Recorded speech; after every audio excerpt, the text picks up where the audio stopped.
TV Homa Bay. Riwruok mar Siaya Strategic Assembly SSA ochako chenro mag chiwo sativiket ne jodak mani kod lony e tije mag lwedo kaka mag Jo-Jua Kali.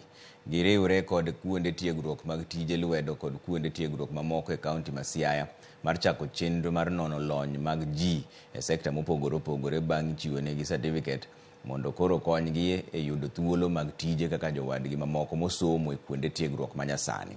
Magi duto timore e bwo chenro motisi ni recognition of prior learning kata RPL.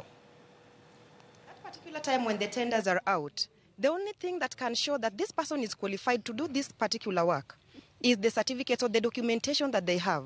But because they're not having this documentation, there is no evidence that can show that these particular people there's no proof that these particular people can do this particular work very well.